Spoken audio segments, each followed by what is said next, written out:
¿Cómo están todos ustedes? Bienvenidos, bienvenidos como esa enorme familia, familia que va creciendo de seguidores, de suscriptores, que claro, tienen la expectativa de un mundo mucho mejor del que estamos viviendo. Un mundo vinculado a los principios cardinales de la libertad, al paradigma de la libertad, del Estado de Derecho, de las repúblicas democráticas, sobre conceptos clave en este sentido, como lo son los conceptos de soberanía nacional. Soberanía nacional, independencia de nuestras naciones, es un tema fundamental, muy poco tratado por las clases políticas del momento. En Uruguay prácticamente es un tema que ya no se aborda porque el sistema político uruguayo está comprometido con otros paradigmas, que son los de la gobernanza global. Vamos a desarrollar ese tema, pero antes de ese tema vamos a desarrollar un ciclo sobre cómo desde esa gobernanza global nos imponen reglas de conducta, nos imponen, digamos que la coactividad de normas desde el Estado que no provienen de lo que nosotros voluntariamente elegimos como cuerpo electoral.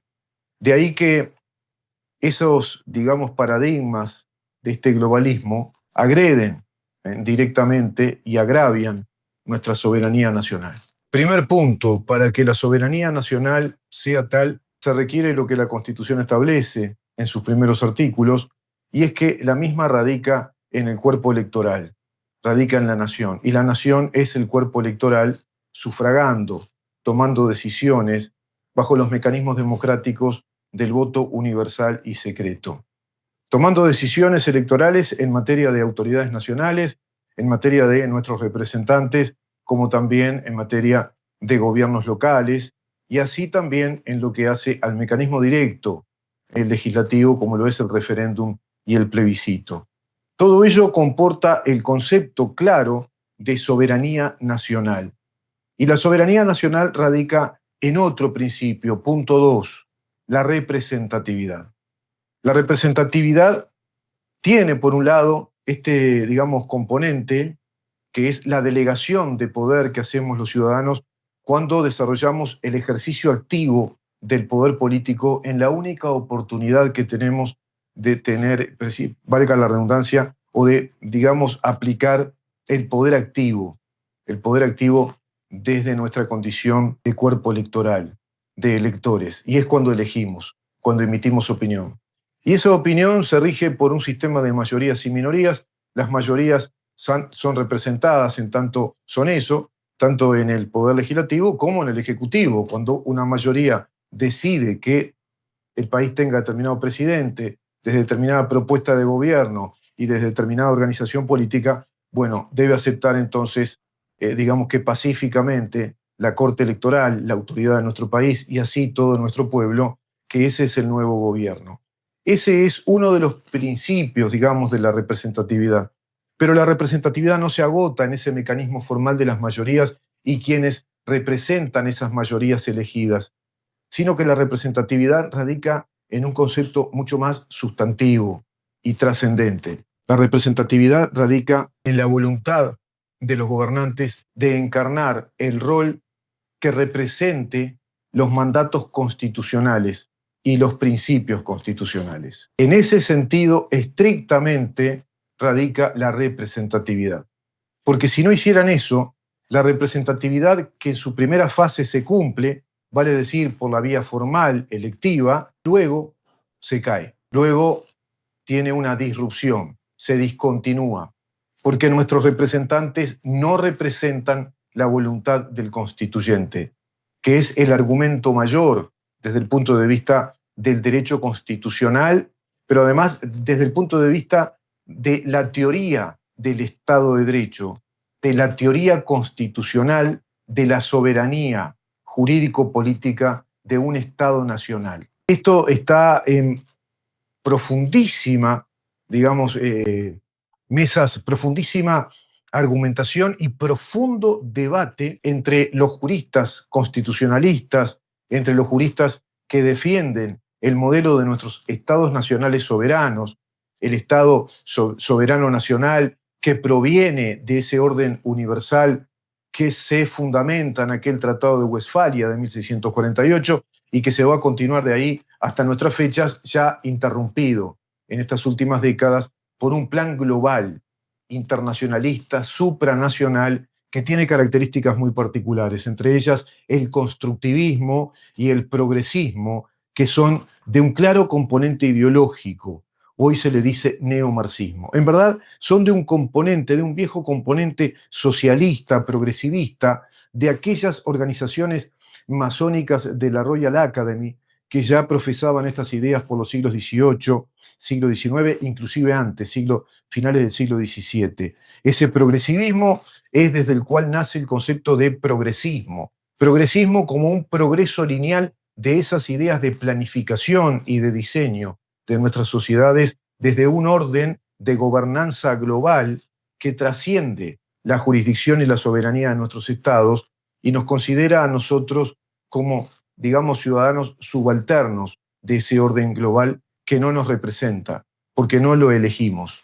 No se da ahí una relación directa entre quienes delegan poder y los que tienen el poder delegado. Vale decir, integrantes de la OCDE, de la CEPAL, del Foro Económico Mundial, de los organismos internacionales que integran la Organización Nacional de las Naciones Unidas, porque nosotros como pueblos, como soberanos, no hacemos un ejercicio directo de voto eligiendo a esas autoridades. Por lo tanto, no tienen carácter representativo. Pero aún tienen mucho menos carácter representativo cuando no obedecen a los principios constitucionales de la representatividad de la voluntad del constituyente, porque la Constitución es la norma mayor que organiza a nuestros estados, es la norma mayor que le da ese orden jurídico soberano a nuestro estado. Dicho todo esto, te voy a comentar en este primer capítulo vinculado a las trampas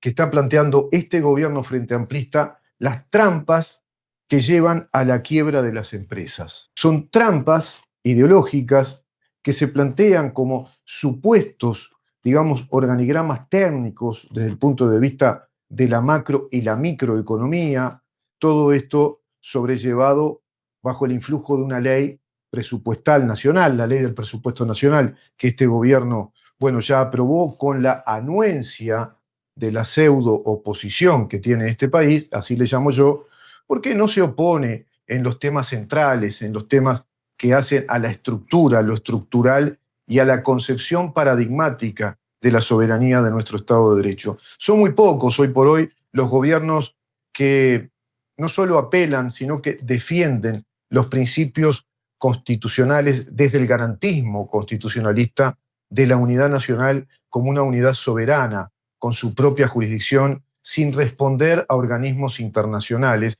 porque esos organismos internacionales no integran nuestra realidad, no forman parte de nuestra nación y no son representantes de la voluntad soberana de nuestros cuerpos electorales. Esto lo están haciendo, por ejemplo, Nayib Bukele en El Salvador, lo va a emprender, bueno, a partir de ahora, asumiendo creo que el próximo viernes la presidencia, Abelardo de la Espriella en Colombia, lo está emprendiendo también Javier Milei. Si bien Argentina se va a acercar a una especie de tratado de adhesión a la OCDE, y ya muchísimos países estuve viendo que se han adherido a la OCDE como países formalmente adheridos a ese organismo que impone reglas de conducta, que impone legislación, y entre esas imposiciones, una que es el paradigma de la OCDE para destruir precisamente nuestras soberanías económicas y financieras, es el levantamiento del secreto bancario. La trampa oculta que quiebra empresas. Yo te diría que este es un capítulo 1, de por lo menos 4 capítulos vinculados a este tema económico, para ir luego al tema jurídico estatal y del derecho y la economía del derecho, incluso en materia de soberanía. Lo que nadie te habla, lo que nadie te dice, ni en el ámbito periodístico y mucho menos en el ámbito político, mucho menos, desde ningún sector político, desde ningún líder político que están culturizando esta, digamos, gobernanza global. Todos los partidos políticos del Uruguay. Bueno, se trata de una investigación y un informe analítico de mi parte, con el empleo de la IA como fuente de consulta, fuente de información, también de diseño en cuanto a estilo de presentación, pero obedece a un trabajo estrictamente personal de investigación. Y planteo que el rol de los costes fijos son el umbral de la supervivencia de la actividad empresarial en un país. Te voy a explicar lo siguiente. El rol de los costes fijos, se le dice en economía, es decir, los costos fijos que tiene una actividad económica. En materia económica hay un tema que es medular. ¿En cuanto a qué? Bueno, en cuanto a considerar la salud y la sustentabilidad del mercado de producción y de suministro de bienes y servicios de un país. Estamos hablando de la sustentabilidad de esa cadena económica necesaria en cuanto a esa red de actividades económicas que no es otra cosa que la sociedad comportándose económicamente. Es fundamental entender que la economía es la sociedad en uno de sus comportamientos más importantes, la conducta económica, del emprendimiento, de la inversión, de las relaciones laborales, de la disciplina del trabajo, de la ética del trabajo, de la ética empresarial, las conductas del consumo, hábitos y costumbres para consumir, capacidad en el consumo, educación a los consumidores, las divisas, el libre cambio, el secreto bancario, la seguridad jurídica de nuestros dineros, de nuestros depósitos, ahorros,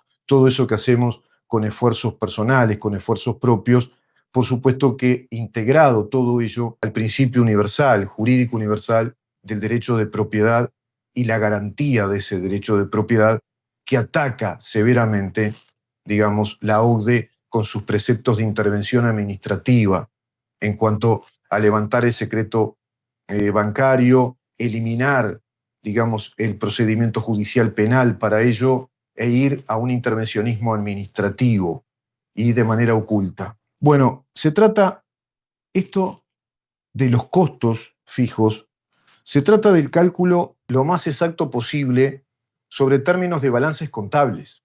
Esto hace a la contabilidad de las empresas, en lo que refiere, por ejemplo, a las tasas de coste fijo, es decir, ¿qué tasa de coste fijo hay? ¿Qué porcentaje de costes tenés en una empresa? ¿Tenés el 25, el 28, el 30, 38, 40% de costos fijos para producir determinada cantidad de bienes para llegar al resultado final de la producción mensual y a su vez anual? ¿Qué escala productiva anual tiene tal empresa y sobre la base de qué costos? Eso es lo primero que hay que ver. Es decir, costos y productividad. Y después tener la balanza comercial, es decir, la balanza contable de el debe y el haber. Esa empresa, cuánto débito tiene y cuánto crédito tiene. Bueno, la respuesta que me da la IA a esta propuesta de trabajo me dice, sí, tu enfoque es conceptualmente sólido y acierta al identificar un núcleo estratégico de la microeconomía y la contabilidad de gestión. La interacción entre la estructura de costes fijos, la productividad y la elasticidad de la demanda hacen al concepto de crecimiento de mercado. Te lo repito, la interacción entre una estructura de costes fijos, la productividad y la elasticidad de la demanda hacen al concepto de crecimiento de mercado. Te traduzco. Estructura de costes fijos. Uruguay hoy tiene una estructura de costes fijos que ha crecido en el 5,1%. Creció de modo muy grande, exponencial, el costo del Estado, es decir, lo que nosotros calificamos como los gastos del Estado. Esos gastos del Estado pasan a ser gastos fijos, son costos fijos. Por ejemplo, la cantidad de empleados que absorbió, 40.000. Por ejemplo, toda la escalada impositiva que nos va a imponer por la vía coactiva de las leyes tributarias. Por ejemplo, todas las regulaciones administrativas que son los trámites administrativos obligatorios. Por ejemplo, todo eso pasan a ser costos fijos del Estado uruguayo. ¿Y el Estado uruguayo qué es? Todos nosotros. Entonces tenemos que salir de la abstracción y bajar a tierra todo esto. Estructura de costos fijos, más impuestos, más regulaciones administrativas, se elevan tasas impositivas, se elevaron las tasas impositivas del IRPF, del IAS, por ejemplo, se han creado impuestos nuevos, porque ahora hay que soportar una infraestructura más grande del Estado, una burocracia que ha crecido en 40.000 funcionarios públicos. Sin embargo, para evaluar con precisión quirúrgica la salud y la sustentabilidad a nivel macroeconómico, que es esto último que acabo de decirte, y empresarial, agregale préstamos que generan más endeudamiento, conviene matizar algunos términos. No es puramente un balance contable estático. Claro, en todos estos temas hay que aceptar la dinámica de cambios, se le dice en ciencias sociales a este tipo de fenómenos. La dinámica de cambios no quiere decir otra cosa que la vida va cambiando. Hay distintos sucesos, hitos, sobrevienen distintos episodios imprevistos, como está pasando ahora con la crisis del petróleo, con esta tensión bélica a nivel mundial, como pasó con la pandemia, como puede volver a pasar con otra pandemia o con una crisis climática, etc. Entonces, hay que ir a la dinámica, primero, del apalancamiento operativo y la eficiencia marginal. ¿Qué es la eficiencia marginal? Lo que se gana, la tarasca, la guita que te queda líquida, lo que vos ganás. A continuación, bueno, vamos a analizar entonces las fortalezas de un planteo como el de este gobierno, con un presupuesto que incrementó los costes fijos, que ya lo hizo el año pasado bajo rendición de cuentas, cuando planteó la necesidad de incrementar el costo fijo del Estado en el 1,3%, y luego, bajo este presupuesto, le agregó un 3, tanto por ciento que arroja una cifra global hasta ahora del 5,1. Pero resulta que en cada rendición de cuentas, este gobierno, en vez de hacer una rendición de cuentas, hace nuevos presupuestos, porque también incorpora más crecimiento del Estado, más partidas presupuestales, evidentemente que obviando o denegando la regla fiscal. No les importa la regla fiscal en cuanto a que a plantear un tope de gastos y que no se puede salir de ahí. Un tope de gastos y se terminó. No. Ellos en cada rendición de cuentas prácticamente hacen el ejercicio de un micropresupuesto. Incorporan más presupuesto, agregan más presupuesto al Estado. El rol de los costos fijos son el umbral de la supervivencia, tanto en la actividad privada como en la actividad pública. El peso relativo de los costes fijos determina lo que se llama el punto de equilibrio, el break-even point. El break-even point, ese es el punto de equilibrio en toda actividad económica. Es decir, hasta qué umbral se llega de costos fijos sobre qué, sobre la relación de la productividad, lo que se llama la dinámica operativa de productividad. ¿Va creciendo la productividad de esa empresa o es siempre la misma? ¿Produce siempre los mismos bienes? ¿Tiene siempre la misma cartera de clientes o crece en esa cartera de clientes porque sus bienes tienen más demanda? Ahí está entonces la curva de elasticidad de la oferta y la demanda en cada ámbito empresarial. Ahí estamos en la microeconomía, pero eso a escala más global, a escala del país, pasa a tener ya un fenómeno macro, de ahí lo de la macroeconomía, porque esa economía está condicionada por las políticas económicas de un gobierno. Si un gobierno viene y te impone más y más impuestos, más regulaciones administrativas, más trabas, inclusive te dice los empleados tienen que trabajar menos horas semanales, pero cobrar lo mismo que si trabajaran más horas semanales, como están haciendo también. Si tenés, por otro lado, paros distorsivos de sindicatos que están amparados por un gobierno que es ideológico, bueno, vos tenés una enorme escalada de gastos fijos, de costes fijos, que te van a quitar, digamos, margen de productividad. Tu productividad va a tener menos margen de ganancia si es la misma producción. Tendrías que crecer en productividad como para absorber ese incremento de los gastos. Y así pasa a nivel del Estado. La productividad es el vector, digamos, deflacionario del coste unitario. Es decir, el coste unitario es un coste como una unidad de costos, como un todo unitario que nos dice, mira, el Estado hoy por hoy, según cifras oficiales, tiene un costo fijo del 38% del PBI. Cuando Jorge Valle terminó su gobierno, las cifras oficiales dan que había dejado el Estado uruguayo en un coste fijo del 25% del PBI, con un crecimiento ya del PBI. Sin embargo, nos decían todos los contrarios. Nos decían los comunistas y el Frente Amplio que el gobierno de Jorge Valle había sido el gobierno del hambre, del exilio, de la gente que comía pasto, todos esos disparates. porque claro, ellos saben mentir. Si la productividad crece más rápido que la inflación, por ejemplo, bueno, esto tiene que ver con factores de producción. El coste medio real desciende. Si la producción crece, por ejemplo, si tales empresas ganan más mercados, por ejemplo, en Uruguay es imposible porque es un mercado muy acotado, muy pequeño, donde está saturado de ofertas empresariales, de productos, de bienes y servicios al mismo mercado, que incluso desmejora su capacidad de consumo por todo esto que estamos viendo.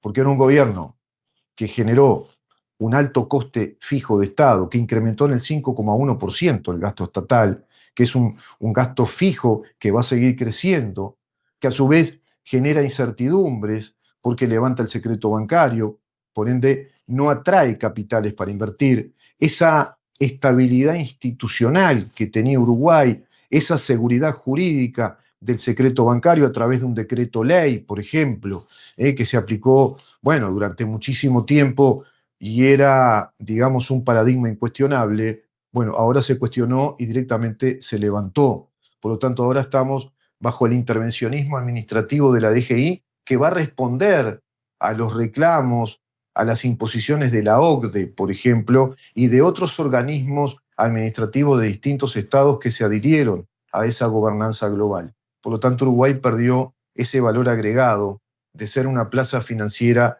que respondía al secreto bancario y por ende a la seguridad jurídica de las inversiones y de la propiedad privada. Todo esto tiene un aval constitucional que ha sido en estos tiempos ya, bueno, desconocido. Por lo tanto, si hay mayor productividad, tendría que significar esto que nuestras empresas tendrían que exportar, tendrían que desarrollar un nivel productivo de exportación, por ejemplo, lo cual también traería aparejado otro efecto positivo, que es el crecimiento de ingresos del Estado por la vía arancelaria. Y crecería así la balanza comercial, estableciéndose una cadena económica de suministros, por un lado, y cadena económica de valor. Eso traería también aparejado, digamos, la necesidad o aparejada la necesidad de inversión de empresas que pudieran invertir en un país que fuera benigno en cuanto a los costos del Estado, como lo hace Paraguay, como lo hace Argentina, es decir, de desregular la actividad empresarial económica, hacer una desregulación en materia administrativa, eliminar una enorme cantidad de carga administrativa que tiene un costo económico y social. Son impuestos encubiertos. También eliminar cierta carga fiscal, tributaria, bajar la presión fiscal. Desarrollar también políticas de estímulo para los primeros años de inversión de ciertas empresas, y esos estímulos pueden ser muy positivos en cuanto a que si esas empresas, bueno, se dedican a la obra social de instruir a sus funcionarios, de crear centros tecnológicos, escuelas técnicas, por ejemplo, para formar en tecnicaturas, en oficios, en carreras cortas y que vayan creando mano de obra más calificada, pueden estar estimuladas bajo la exoneración de impuestos en un plazo determinado, qué sé yo, de 5 años, una cosa así. Nada de eso plantea este gobierno porque no tiene este tipo de paradigmas. De ahí que yo hable de un presupuesto ideológico. Eso es la ideología. Es un sistema cerrado y dogmático de ideas, como lo es el socialismo, y aplican un sistema clientelar, burocrático, concentrador del poder económico en el poder ejecutivo, rompen con la separación de los poderes, concentran riqueza en el ejecutivo y desarrollan un modelo clientelar, básicamente. Por supuesto que también desarrollan otro modelo clientelar, no solo por la vía burocrática, sino por la vía de digamos, de las políticas públicas convertidas en políticas de Estado, como son los agentes asistenciales del Estado, es decir, las políticas asistenciales. El asistencialismo es un socorro que el Estado le da a los más débiles, a los más vulnerables, y está muy bien que sea así, porque ahí está el principio de tratar desigualmente a los desiguales, es un principio liberal.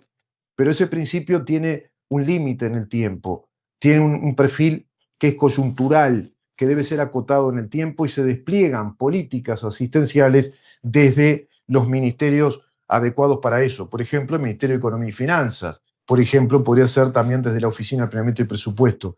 Pero cuando un Estado te introduce las políticas asistenciales como políticas crónicas estructurales, ahí también te habla del incremento ya fijo de los gastos del Estado. En nuestro país el ejemplo claro es el MIDES. Es un ministerio del asistencialismo, es un ministerio del socorro, de la asistencia, del subsidio a miles y miles de personas que no encuentran trabajo, que no están calificadas para ingresar a la plaza laboral. Y por otra parte, este gobierno, con todo este organigrama ideológico, presupuestal, expulsó a más de 7.300 empresas y entonces se da un desacople entre el costo fijo del Estado y el PBI, que no solo se desaceleró, sino que decreció. Porque la desaceleración significa que no sigue en su velocidad de crecimiento el PBI, pero se mantiene, está meseteado, digamos, en su crecimiento. En nuestro país no pasa eso. No estamos con un PBI como el del gobierno anterior, que estaba en un promedio del 2,6% interanual. No, ahora tenemos un PBI que anualmente crece 1,3, es decir, decreció el promedio de crecimiento del PBI. Por lo tanto, no solo se desaceleró, sino que decreció. La correlación con el mercado de clientes, como te decía, es fundamental. El crecimiento del mercado diluye los costos fijos. Claro, si vos producías, qué sé yo, 1 millón de litros de un refresco por mes para colocar en el mercado, pero ahora tenés que producir 1,5 millones, ponele, con los costos fijos que incrementaron, bueno, lo absorbe en cierta medida ese costo fijo, se diluye en cuanto a que incrementó tu capacidad productiva, por lo tanto, se va a mantener por lo menos o va a crecer en una mínima parte la marginalidad de la utilidad de la empresa, es decir, crecen las rentabilidades. Los matices y los riesgos que no contempla un presupuesto ideológico. Este es un tema que trató el eminente y brillante economista francés Frédéric Bastiat, economista francés preclaro de las teorías liberales del mercado en el siglo XIX en Francia, aún muy vigente. En otro video te voy a compartir toda su teoría de la falacia o la ley de la falacia de la ventana rota que en Uruguay abunda. Bueno, la falacia de la linealidad en el crecimiento. No hay un crecimiento lineal. Asumir que un mayor mercado de clientes se traduce en rentabilidad linealmente estable no existe, porque hay que relacionar el incremento del costo para la producción con, a su vez, esa producción. Si el incremento del costo es cada vez más grande, no hay un crecimiento lineal porque crece la capacidad productiva, porque baja el margen de ganancia.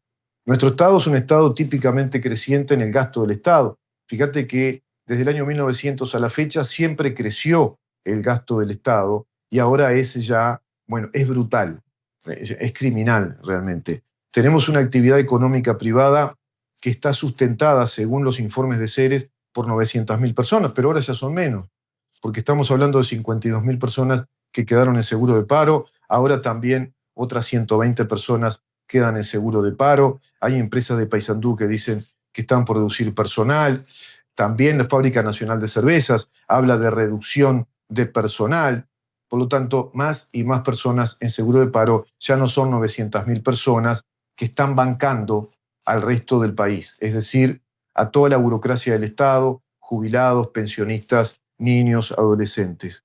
La trampa de la productividad sin demanda. Claro, ¿de qué te sirve producir más si no tenés mercado, no tenés demanda? No tiene sentido. Un aumento de la productividad física sin un crecimiento equivalente o superior del mercado que tenga capacidad de absorción, hoy no la tiene, porque nuestro mercado se empobreció, nuestro mercado de consumidores, a eso me refiero. ¿Por qué? Porque ya tenés mucha gente en el desempleo, porque el dinero devalúa, porque hicieron todo este desastre con disminuir la base monetaria, circula menos dinero por día, dado que la tasa operativa de transferencia bajó de $161.000 a $33.000. Es un desastre. Levantamiento del secreto bancario quita credibilidad y no han venido empresas a invertir. No hay una empresa privada de cierto porte que haya venido a invertir. Solo nos están hablando de inversiones desde el Estado y para el Estado. La volatilidad del capital de trabajo. Claro, se fueron más de 100.000 personas también. O sea, hay menos mercado de trabajo y menos mercado de trabajo de mano de obra calificada.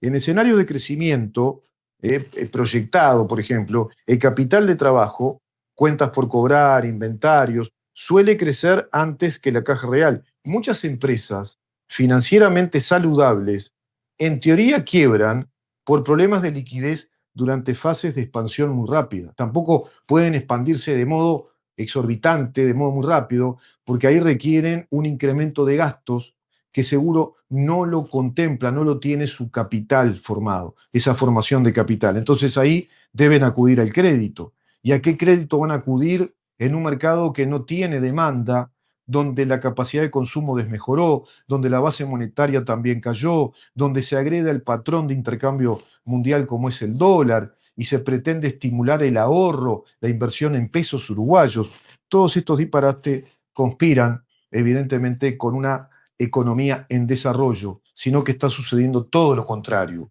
Uruguay tiene una economía en retroceso, con pérdida de mercado, pérdida de productividad, pérdida de fuentes de trabajo, incrementa la tasa del desempleo en la actividad privada, más presión fiscal, más presión también regulatoria, más burocracia, no hay inversión, no sobreviene formación de nuevo capital, por lo tanto todos los datos son negativos. Esto genera inflación y déficit fiscal. Más déficit fiscal, más inflación, con un país que ya perdió dos categorías de rango inversor.